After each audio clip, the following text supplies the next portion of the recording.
Assalamualaikum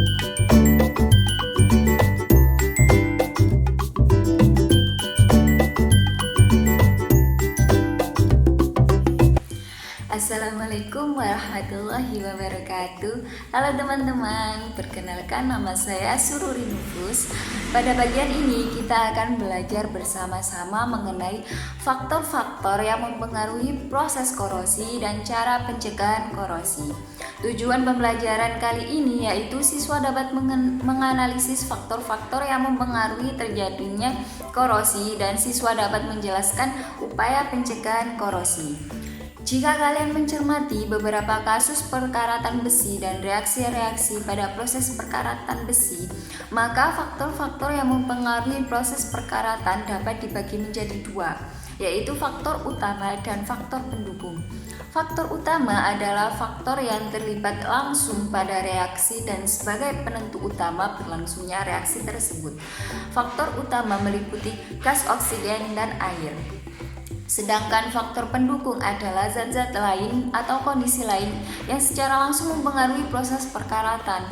Proses ini meliputi keterlibatan zat elektrolit, asam, basa, dan garam, permukaan besi yang tidak merata, serta pemanasan.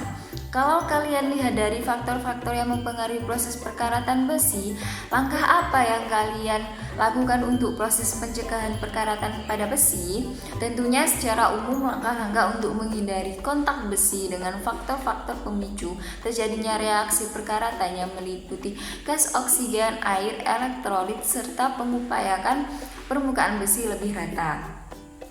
Cara-cara umum yang digunakan untuk pencegahan perkaratan besi meliputi dua cara, yaitu teknik pelapisan logam dan teknik perlindungan katoda. Yang pertama yaitu teknik pelapisan logam. Cara yang dapat kita lakukan antara lain yaitu pertama, pengecatan. Bahan ini cukup memberikan perlindungan terhadap logam besi dan memberi tambah nilai estetikanya. Yang kedua, pelapisan dengan plastik. Cara ini juga efektif untuk melapisi beberapa alat rumah tangga dan memberi nilai estetika. Yang ketiga, pelapisan dengan minyak atau oli. Cara ini biasanya dilakukan pada pemberian oli pada rantai sepeda motor. Yang keempat yaitu thin plating atau pelapisan dengan timah. Timah ini termasuk logam tahan karat.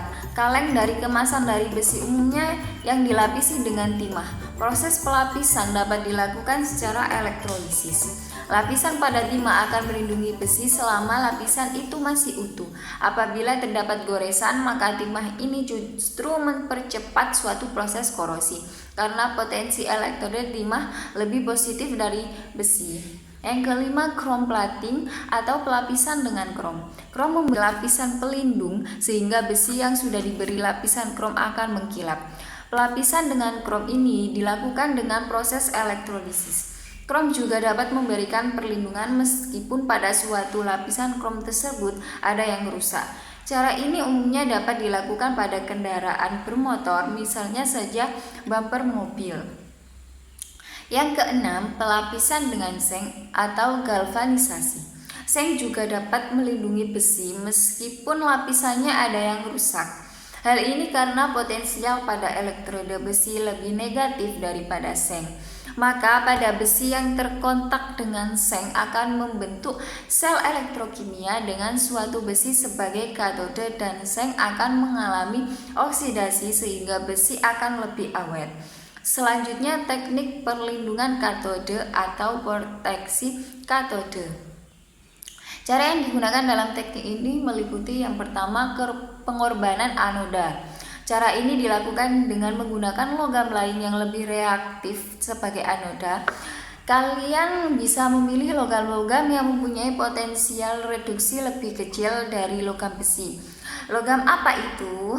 Logam yang paling efektif tentunya yang mempunyai potensial reduksi jauh lebih kecil dari besi.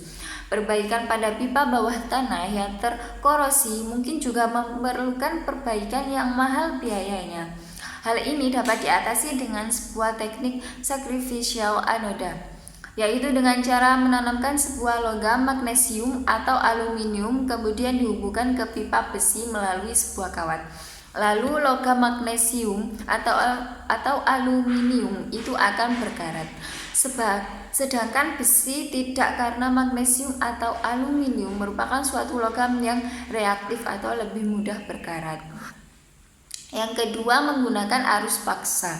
Arus paksa adalah proteksi dengan menggunakan sumber arus yang berasal dari luar, biasanya dari arus AC yang dilengkapi dengan penyiaran arus sehingga menjadi arus DC, di mana kutub negatif dihubungkan ke struktur yang dilindungi dan kutub positif dihubungkan dengan anoda yang mempunyai potensial lebih tinggi dari struktur yang dilindungi. Pada impressed current protection cathode, arus listrik mengalir dari rektifier menuju anoda, lalu dari anoda melalui elektrolit ke permukaan struktur, kemudian mengalir sepanjang struktur dan kembali ke rektifier melalui konduktor elektrik. Karena struktur menerima elektron bukan malah melepas elektron, maka struktur menjadi terproteksi. Nah, itu dia materi faktor-faktor yang mempengaruhi proses korosi dan cara pencegahannya. Terima kasih sudah menonton video ini. See you next video.